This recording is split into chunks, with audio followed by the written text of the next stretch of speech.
ouvir esses negócios, não quero escutar isso aí, não quero saber de Apocalipse, não. Mas eu queria dizer para você o seguinte: aquilo que está escrito na Bíblia é importante. E eu mesmo fui buscar inspiração no Espírito Santo para falar sobre isso. E sabendo que os autores da Bíblia realmente foram inspirados pelo Espírito Santo. É lógico que eles foram inspirados primariamente, ou seja, eles são realmente os que receberam a inspiração do Espírito Santo para escrever a Bíblia, escrever o que Deus, o que Jesus realmente falou, né? Mas nós estamos buscando ao Senhor para procurar entender. E muitos não gostam muito desse assunto, mas está escrito na Bíblia, é importante. Todo assunto que está escrito na Bíblia é importante, e é importante sabermos, principalmente porque nos dá direção, nos dá segurança, nos dá saída para situações, amém? Lembra que eu falei para vocês que Jesus falou, olha, vai acontecer isso, assim, assim, os discípulos se preveniram, e quando foi acontecer, eles conseguiram fugir daquela situação horrível que viria, ok? Então, nós vamos continuar nessa manhã, e eu vou falar rapidamente, vou tentar falar o mais rápido, seguir o roteiro aqui, porque eu costumo começar a falar, desvio do roteiro e vou entrando em outros pormenores, e aí a coisa vai se alongando, mas eu vou tentar seguir aqui o mais rápido possível, porque são assuntos importantes, vai estar gravado, você pode ouvir novamente, ler os textos, orar ao Senhor, porque isso é significativo. Então, uma rápida recapitulação com vocês, nós já falamos a respeito do que é abominável, quer dizer, uma coisa que é horrível, alguma coisa detestável, alguma coisa que a pessoa odeia que esteja acontecendo. Então, Deus tem realmente um desprezo, um ódio muito grande pela questão da desolação. E o que vem a ser desolação? É um lugar abandonado, é aquilo que se abandona, aquilo que fica desértico, né? Então, Deus tem realmente Deus não aceita isso. Paulo usa essa palavra no Novo Testamento, apostasia.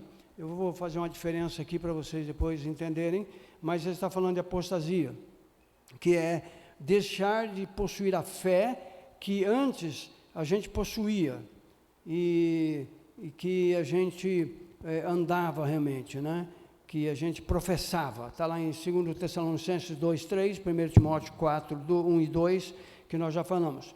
Falamos da Babilônia, e falamos que a Babilônia sempre foi e sempre vai ser um determinado momento da história, uma cidade ou uma nação muito poderosa, não é? E em Apocalipse 18, 2 e 3, ele está falando, a grande cidade que seduz as nações, vem a ser a Babilônia. Então, em cada tempo você tem um reino, um império humano, um império realmente mundial. No caso hoje, nós temos um império diferente, porque antigamente era com exército, dominava, ia lá e entrava nas outras nações. Hoje você tem a parte econômica, mas de qualquer jeito, e a parte de sedução pelos enganos, pelos prazeres, pelo despertar o prazer humano e os desejos do ser humano carnais, pecadores.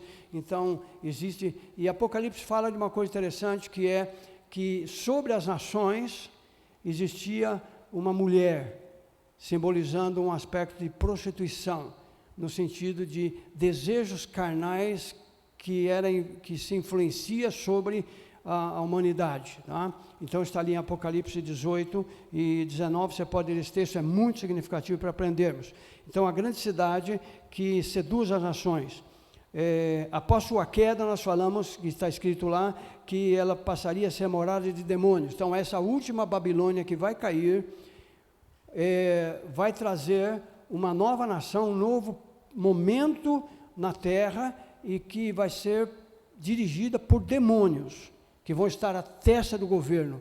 O governo vai estar dominado realmente por demônios, influenciado por demônios. É lógico que vai existir junto uma religião unificada, onde enganos de Satanás vão estar criando novos dogmas, novas doutrinas, novos ensinamentos, e nós estamos vendo isso caminhando, tá? Chegando a isso. Então, essa mulher que também é ali, e o aspecto da Babilônia também tem a ver muito com a luxúria que está no nosso coração, o desejo humano de prazer pecaminoso, porque o pecado é gostoso, e só que ele uma coisa que traz destruição, que traz um futuro com grandes problemas, tá? Muito bem. Nós falamos sobre adoração. Adoração centraliza Deus em nossas vidas, e está havendo uma diminuição quanto a isto. E adoração não é só cantar, é do coração. A adoração vem de dentro, é dar tempo para o Senhor, é temê-lo. E nós estamos vendo que nós não estamos mais caminhando nisso, a adoração está diminuindo. Nós temos muitos cânticos, é verdade, mas aquele momento pessoal, de intimidade, de comunhão com Deus, está sendo roubado, está sendo caminhado para outro tipo de coisa, e nós estamos na correria, numa série de coisas, a gente realmente está deixando isso. Nós falamos também para vocês que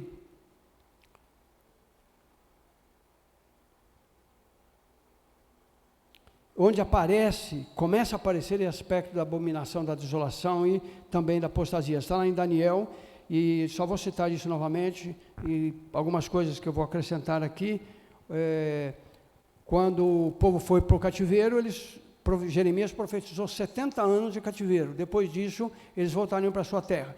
Nesse momento, nesse ambiente, começam a surgir alguns profetas que começam a falar da parte de Deus algumas coisas. Depois há um período que existe um silêncio de Deus, aparentemente, né? Mas entre esses profetas está lá Daniel, Zacarias, Ageu, todos esses profetas que vão profetizando algumas coisas a respeito do futuro, e Daniel é um dos principais, e ele fala sobre 70 semanas, Deus fala com ele, 70 semanas, as primeiras 7 semanas, iria reconstruir Jerusalém e o templo, e haveria um ungido, que alguns entendem que foi tirado, provavelmente Onias, como eu falei, ele foi retirado nesse período, depois dessas 7 semanas, depois vem 62 semanas, e Israel iria crescer novamente, iria construir, novamente voltaria o culto e adoração e tal, e depois dessas 62 semanas, quando a cidade estivesse terminando as 62 semanas, entra o momento em que um ungido seria tirado. Muitos entendem, eu também penso assim, que está se referindo realmente a Jesus Cristo. E eu entendo que é nesse momento em que a última semana que falta para completar 70, que seriam 7 semanas, mais 62, essa última semana, você tem um momento em que há acordos eu queria que você também entendesse o aspecto do anticristo, não só apenas como um homem, mas como um governo humano, como os governos humanos que vêm desde a antiguidade. Daniel também teve a visão da estátua, vocês devem lembrar, que era uma parte de ouro, depois de prata, de cobre, e depois vem de ferro e barro misturado com ferro no final, que seria muito vulnerável.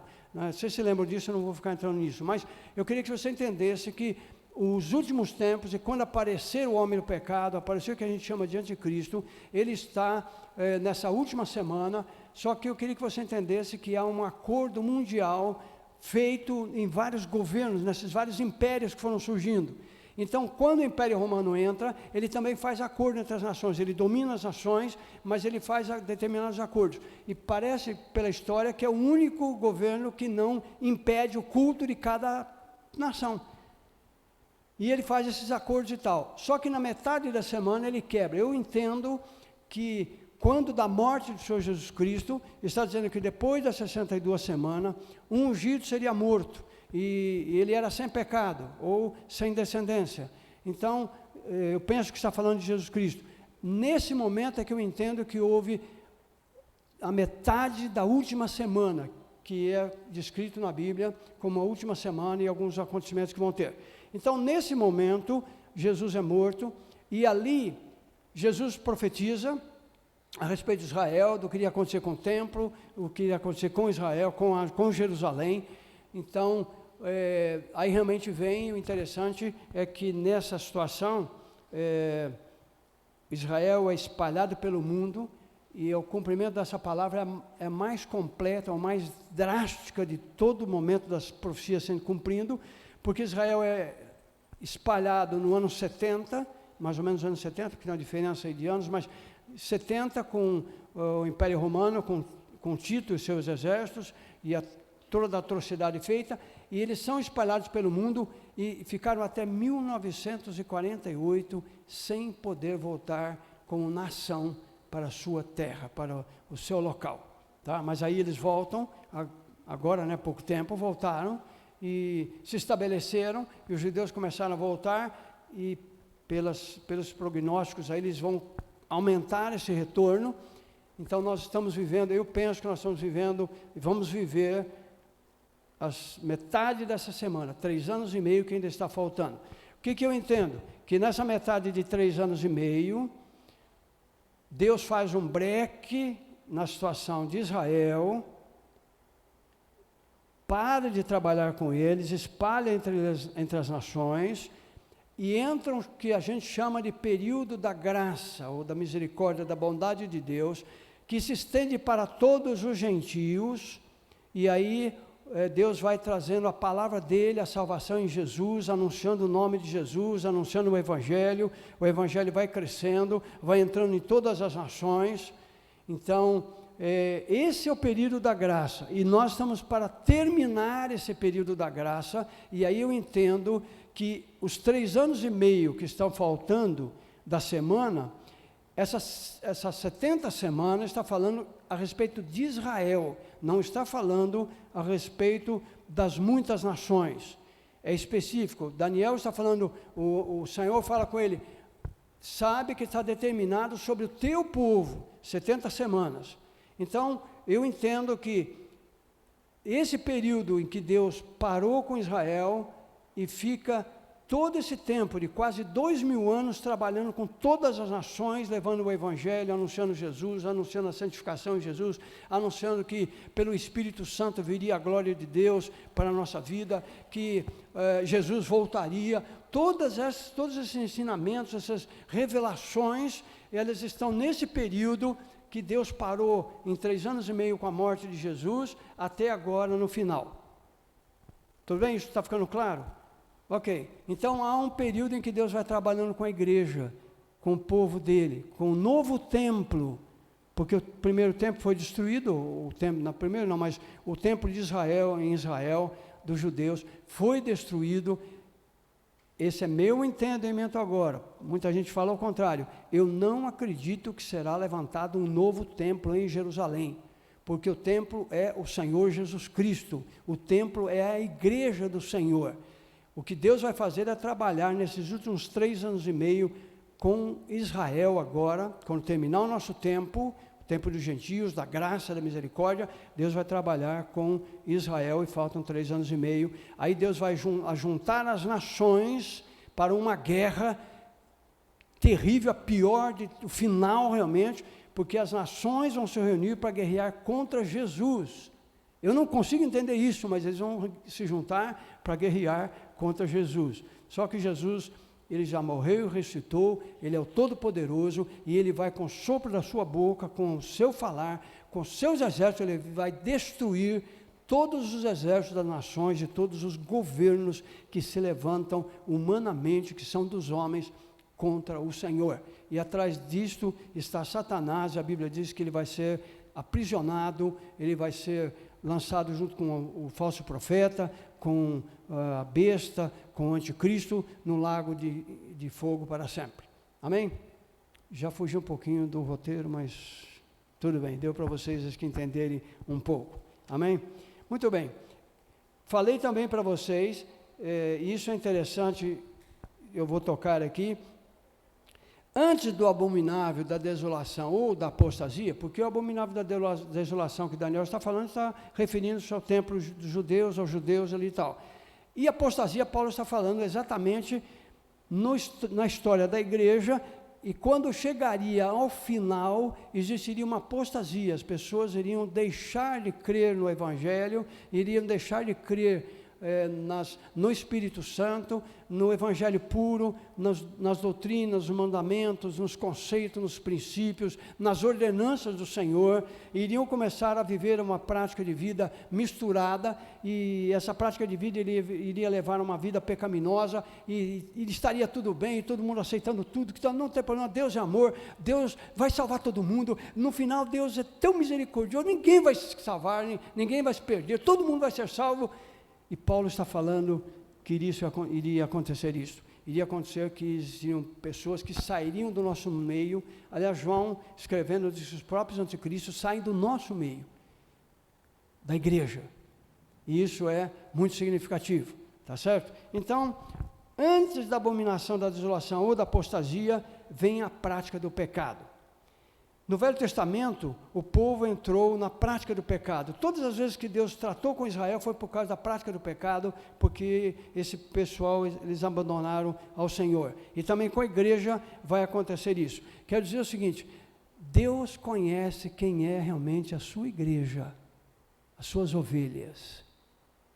Porque Jesus disse assim, as minhas ovelhas me conhecem, elas ouvem a minha voz, elas conhecem a minha voz. Então tem muita gente aí que precisa abrir os olhos, espero que no nosso meio não, se Deus nos ajude a isso, mas muita gente precisa começar a abrir os olhos e ver se são ovelhas realmente do Senhor, se estão dispostas a mortificar as suas paixões humanas, seus desejos pecaminosos, desejos que não parecem pecado, mas é desejo da carne, e que nos coloca longe de Deus, nos distancia, nos afasta de Deus, nos tira a comunhão com Deus, a adoração a Deus. Precisamos acordar e falar, opa, será que eu realmente estou sendo povo de Deus, igreja de Deus? Porque Paulo está falando que esse tempo é um tempo assim. Muito bem, mas sempre houve então, tanto levar para o cativeiro, como a questão da igreja, esses aspectos de que o pecado vem antes, ele vai aumentando, ok. Dois tipos de prática de pecado que é interessante, né? A gente começar a perceber. Quando o povo pratica o pecado, essa é uma situação. Quando o povo pratica o pecado, está na história de Israel e também no meio da igreja. Quando o povo pratica o pecado. O outro aspecto do pecado é quando o governo institucionaliza a prática da iniquidade. Este é um assunto mais sério diante de Deus. Então você vê na história de Israel também, quando os povos às vezes andavam em um pecado ou outro, mas o governo era temente ao Senhor Deus, Deus tratava de uma maneira. Por exemplo, Saul e Davi.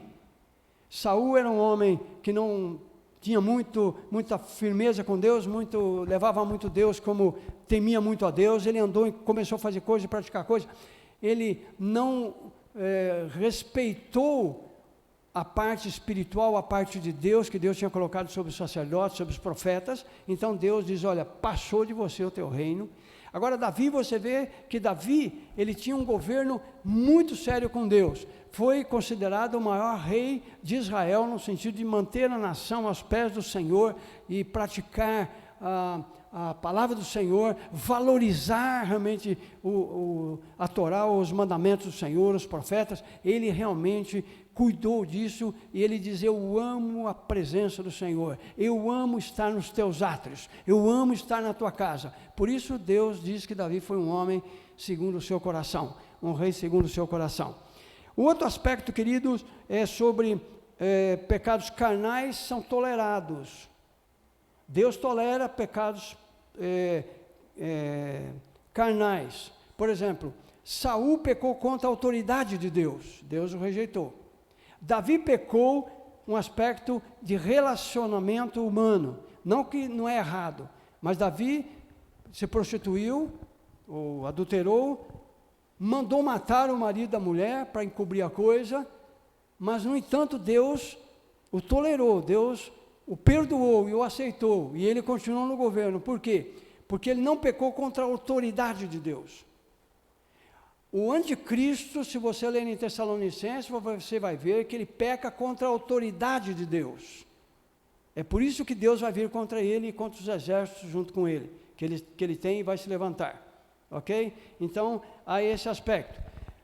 Pecados contra o Senhor ou o Espírito Santo não são tolerados. Por que não são tolerados? Porque se você abandona o Senhor, se você entra na apostasia, se você não valoriza mais o Senhor, não dá importância para Ele, não tem como você voltar-se para Deus e pedir perdão e se arrepender, porque o teu coração está endurecido, está longe de Deus.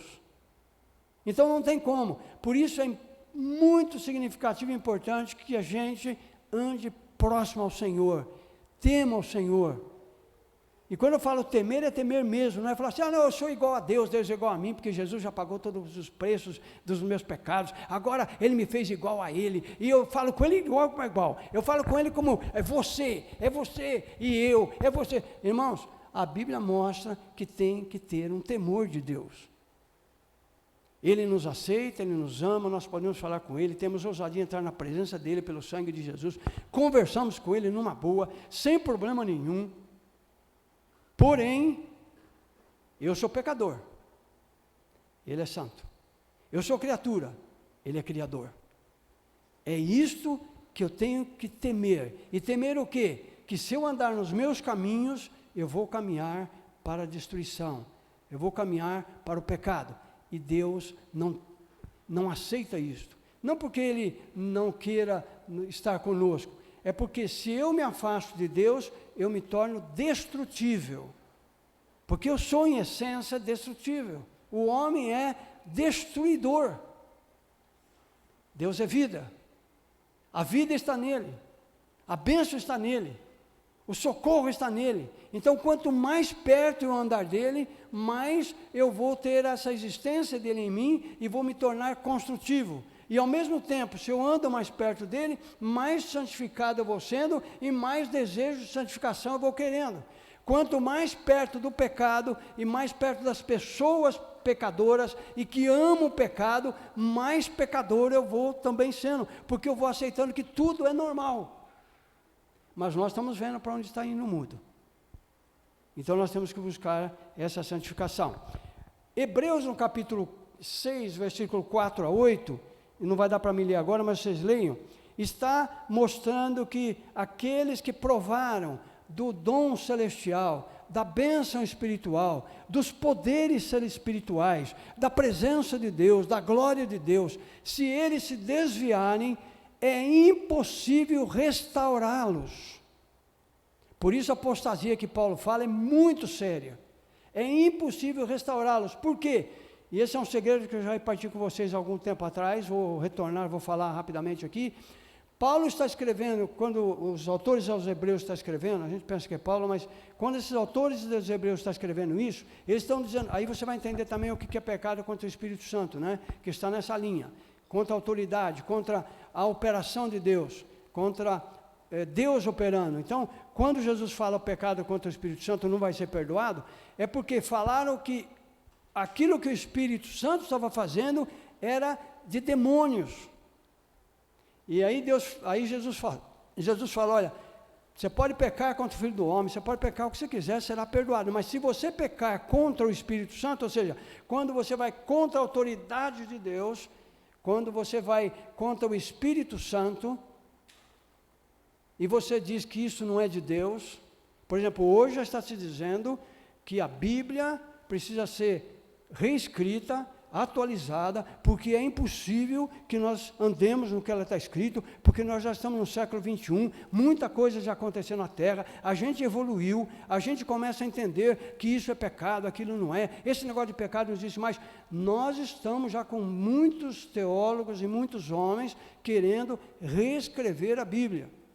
Isto é pecado contra a autoridade de Deus, porque a fonte primária são aqueles que andaram ouvindo o Senhor lá no passado, aqueles que andaram com Jesus, esta é a nossa fonte primária. Eu não tenho como fazer um outro evangelho. Paulo diz assim, se alguém aparecer anunciando outro evangelho diferente do que nós ensinamos, seja anátema. Isso vem de Satanás. Então seja maldito, isso vem de Satanás. Mas é isso que nós estamos caminhando. Então, ali diz que é impossível reconciliar, por quê? Aí está uma chave para entendimento. É impossível reconciliar porque eles teriam que crucificar novamente Jesus para eles. Isso não é possível de novo. O que eu entendo então, pela palavra de Deus?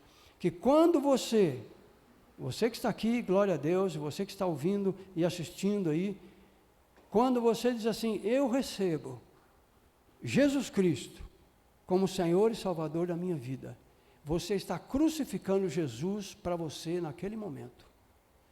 O que isso quer dizer? Está querendo dizer que para você foi vivificado novamente aquele sacrifício, toda aquela dor, todo aquele sofrimento, o teu pecado foi pago naquele momento que você diz, eu te recebo como Senhor e Salvador da minha vida.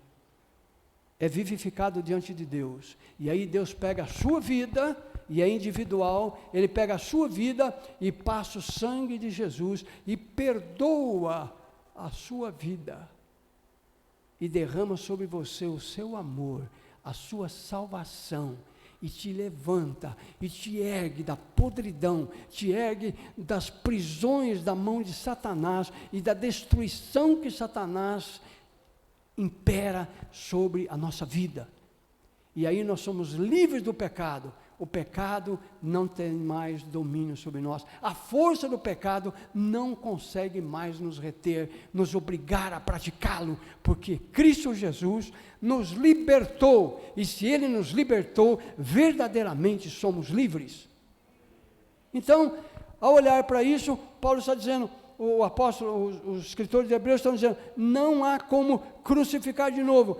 Aquela experiência vivida, se você abandonou, se você largou, se você desistiu, se você deixou a fé, se você entrou na prática do pecado e começa a entrar na crença de que o que está aí fora é o certo, que os cientistas estão certos, que os filósofos estão certos, que os grandes sábios entendidos desse mundo, nós estamos cheios de sabedoria, tudo isso é bobagem.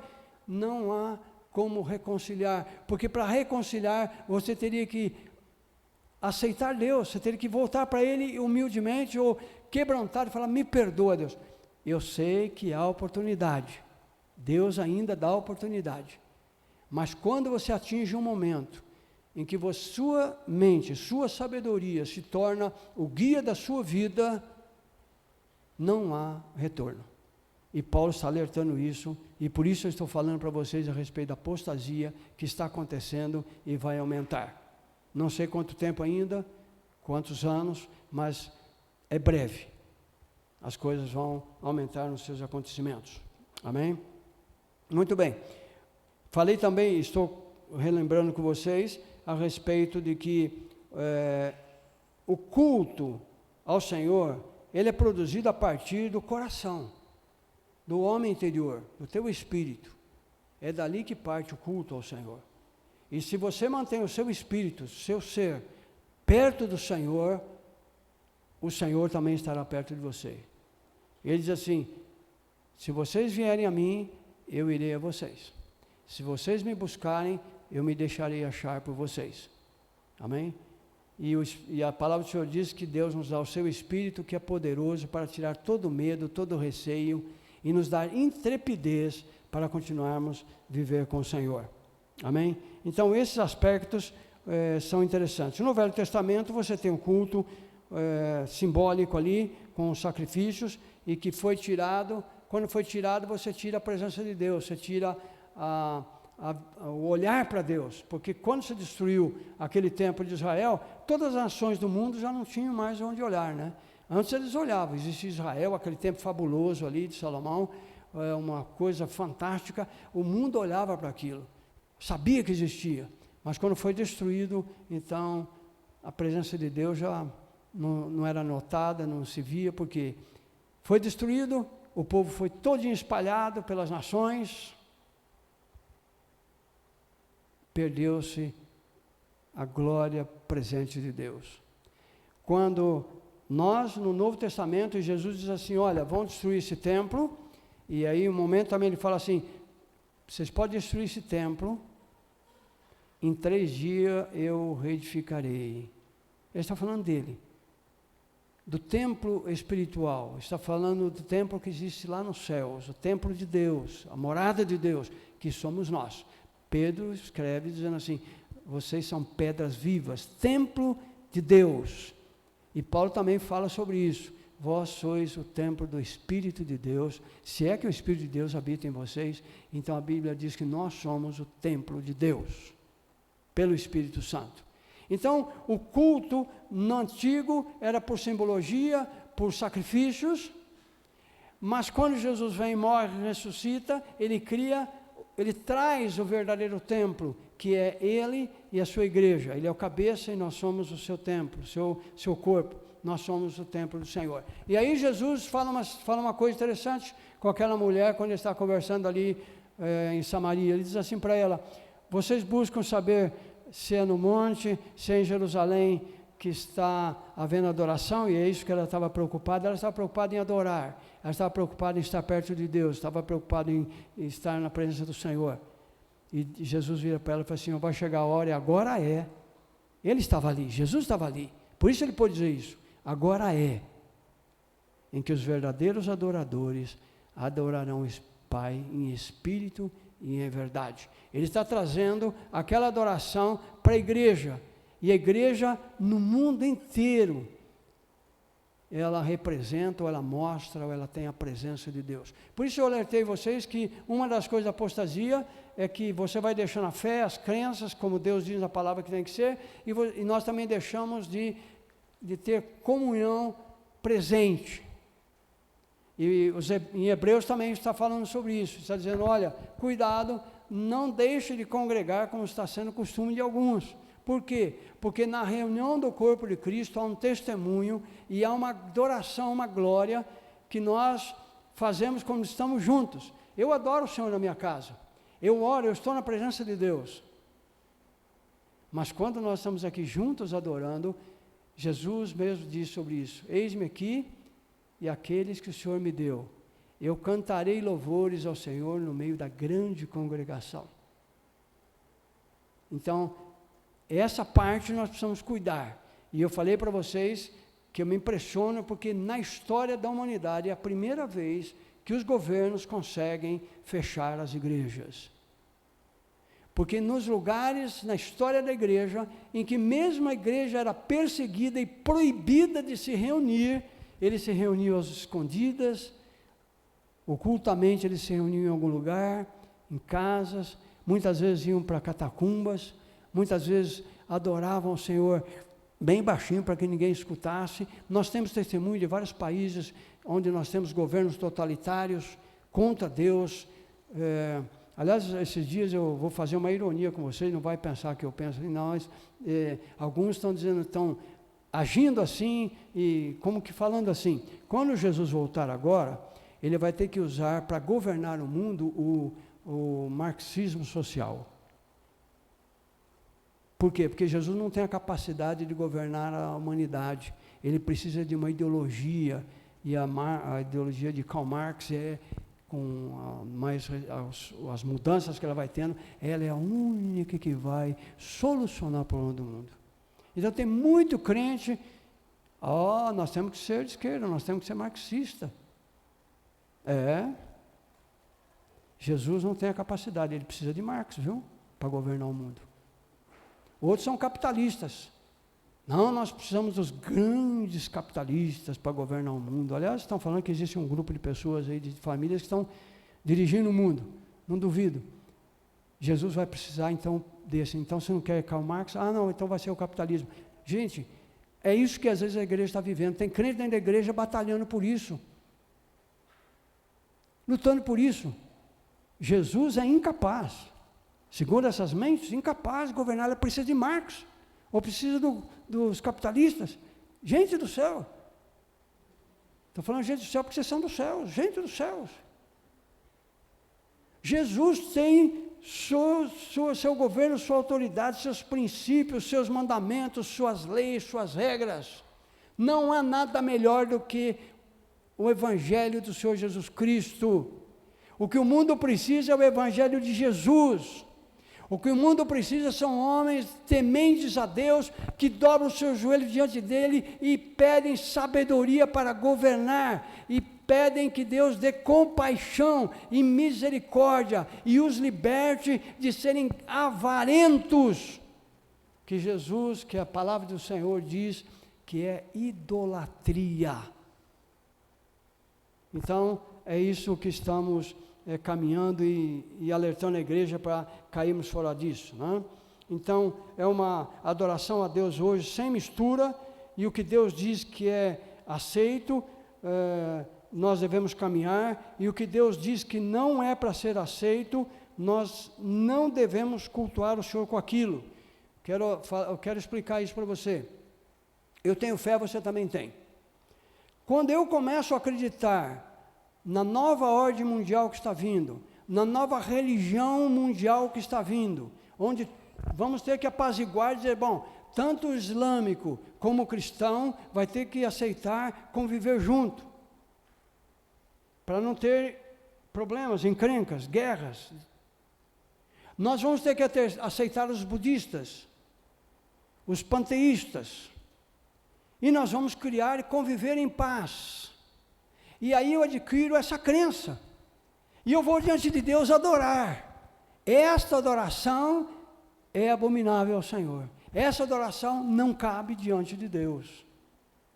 Por isso, a fé é fundamental na adoração. A fé é fundamental em estarmos na presença de Deus. A fé é fundamental para termos a resposta abençoadora de Deus para a nossa vida. Eu não vou dizer que você não vai passar situações difíceis, ou até perseguições, como muitos dos nossos irmãos estão sendo perseguidos, mortos, filhos sendo mortos diante dos pais, para dizer, nega Jesus, senão mato eles. Eles não negam Jesus, então morre.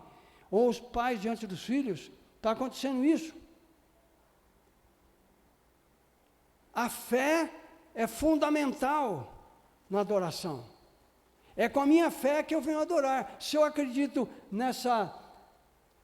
nesse ecumenismo, nessa maneira de todas as religiões serem uma nova religião, de tudo está bem, eu posso acreditar no panteísmo, que tem vários deuses, posso acreditar no Alá, posso acreditar em Jesus, posso acreditar em Deus, tudo ao mesmo tempo. Isso é fé. Agora, quando eu vou me apresentar diante de Deus, eu não sei como é que Deus vai, realmente não imagino como é que Deus é muito bom, né? Deus virá e vê isso daí, e de repente, Deus olhar e falar assim, ele vem me adorar, mas ele pega o meu filho, que eu dei por eles, que foi morto numa cruz, que padeceu o que padeceu, que foi rejeitado pelos governos, foi rejeitado pelos homens malignos. Ele vem na minha presença, diminuindo o meu filho e aceitando que o meu filho é igual a este, igual àquele, que tudo bem, que não tem importância, que tudo é igual, que todos os caminhos que levam para Deus, que Deus aceita todos.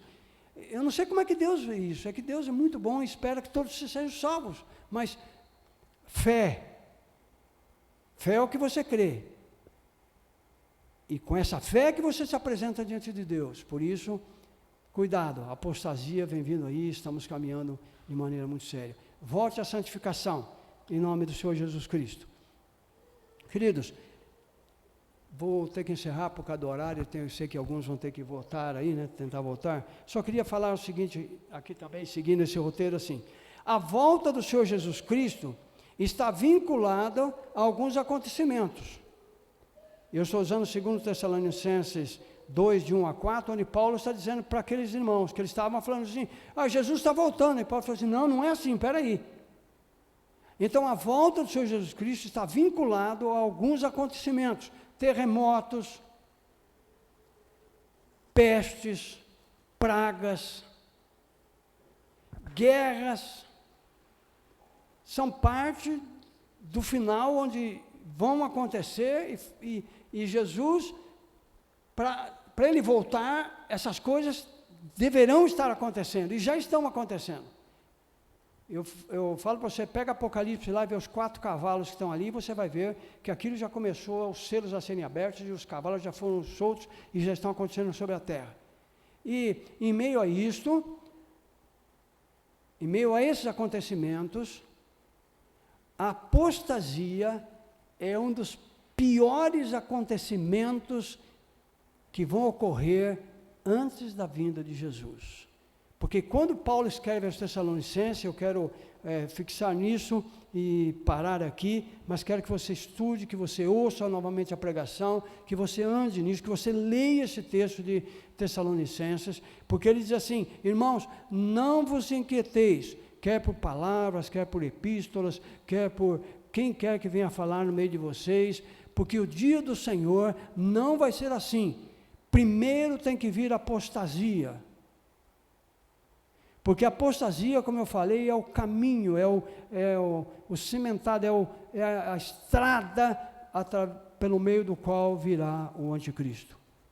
E ele virá, e aqui, então, entendendo que, outro dia eu escutei um preletor aí, muito bom, ele é aqui perto da gente, aqui, ele está aqui perto da gente, aqui em São Paulo, perto da gente. E ele brincou e falou sério ainda também, falou assim, irmãos, pode assistir amanhã o programa tal, ele ia para um outro programa lá, famoso aí na televisão também, aquele Vejam Só, eu falo para vocês, assistam esse programa, muito bom esse programa de debates. Ele é tarde, mas você pode ir no YouTube e você acha lá. Vejam Só, com vários assuntos. E ele diz assim, pode assistir amanhã, porque eu garanto que Jesus não vai voltar até amanhã. E ele falou de uma maneira enfática, eu falei assim, esse é dos meus também, né? Estamos nessa aí. Porque ele falou assim, porque antes de vir o Senhor, tem que vir a apostasia. E no meio da apostasia, aí vai vir o anticristo. Então, Jesus vai vir quando isso acontecer. Agora eu te pergunto, está para voltar? Irmãos, vamos abrir os nossos olhos. O anticristo já está aí. Já existe um movimento no mundo para que ele se levante. Eu começo a falar, não consigo parar, né? Vocês me desculpem, mas tem uma outra coisa que eu lembro aqui, que é interessante. Quando Hitler começou aquela guerra, e ele queria dominar o mundo, ele estabeleceu 10 divisões sobre a face da terra. E o império dele iria ter 10 príncipes, vamos chamar assim. De cada região da terra existiria um príncipe, um governante. Aqui na América do Sul seria a Argentina, com todo respeito à Argentina e pedindo que Deus tenha misericórdia deles, mas estava nos traçados. Mas se você for em Apocalipse, olha como os homens pegam os acontecimentos, os governos de um vão se misturando, é tudo uma sequência, viu? Desde a Babilônia, o Império da Babilônia, até o Império Romano, até o Império Turco, até hoje, são diferentes, mas é a mesma coisa. Mas Apocalipse diz uma coisa interessante, haverá 10 príncipes, que vão governar por 1 hora, e o objetivo principal deles, ou o único objetivo deles, é entregar todo o poder e autoridade ao anticristo. Nós já temos esses homens trabalhando aí. Então, uma outra coisa interessante é que diz que este homem do pecado virá sob a influência ou a direção de Satanás. É Satanás que vai lhe dar o poder, ele diz que vai dar o seu trono, a sua autoridade, e esse homem vai governar, ele vai falar blasfêmias contra Deus, vai se opor a Deus, vai se opor a tudo que se chama Deus. Agora eu vou deixar uma pergunta para vocês, qual é a ideologia na terra hoje que não aceita nada de Deus e diz que é ateia e que não aceita nada de Deus? É isso que está vindo. Esta eu penso que é a cabeça ferida do dragão e que vai ser recomposta na terra. Essa é a ideologia, que foi se modificando, foi se atualizando e que está na cabeça de muitos intelectuais e na cabeça de muitas pessoas que são conduzidas. E o principal da atuação de Satanás, por meio desse homem e no meio dessa apostasia, e apostasia eu falei que está na igreja, não está no mundo, o mundo não é apóstata, porque o mundo não é do Senhor, o mundo já é de Satanás. Essa apostasia vem do meio da igreja, e a direção que Satanás está fazendo, e vai usar esse homem, e ele vai vir em toda a sabedoria e portento de Satanás, é a mentira, é a sedução da mentira. Você consegue hoje acreditar nos políticos? Você consegue saber quem que está falando a verdade ou está falando mentira? Isso está no mundo inteiro, meus irmãos. Nós não conseguimos mais acreditar nos governantes, nos juízes, no judiciário. Nós não conseguimos acreditar mais. Está vindo, está sendo preparado, e Satanás está vindo com toda sedução e todo portento e todo o poder da mentira. Mas a Bíblia diz, a palavra do Senhor diz, que a igreja é a detentora da verdade, ela é o baluarte da verdade, nós temos a verdade. Por isso, acorda, meu querido irmão, entra cada vez mais em oração. Eu sei que não é fácil orar, eu sei que há tantas distrações, tantos chamados, é difícil você separar um tempo, ajoelhar, às vezes dói, você está ajoelhado e dá vontade de fazer isso ou aquilo, vem na tua mente nessa hora, vem tanta coisa que você precisa fazer, tantas situações para resolver, mas procure se dedicar tempo ao Senhor. Volte à comunhão do corpo de Cristo, volte às reuniões, volte a separar um tempo com Deus, volte a estar com Ele, volte a sentir aquela paz interior, aquela alegria de falar com Deus, de saber que nele você tem uma resposta, você tem um socorro, saber que nesses momentos que estamos vivendo, Ele vai te dar força para passar por aquilo que está sendo vivido na terra. Então, queridos, pegue isso que nós estamos falando, volte a ouvir as mensagens, ouça de novo aquilo que nós falamos aqui, que estão gravados, não só minha, mas de outros irmãos também têm falado, mas ouça, reveja isto, abre o texto, quando eu estou falando aqui, está gravado lá, abre o texto, deixa eu ver se o pastor está falando, é isso mesmo, leia o texto, e pelas gravações você tem os textos, abre a Bíblia, comece a enxergar, e alegra o teu coração, Jesus está voltando, Ele está voltando, os céus já vão se abrir, e o Senhor nosso Deus vai dar ordem, pode descer e retirar os seus, vai chegar o momento, amém?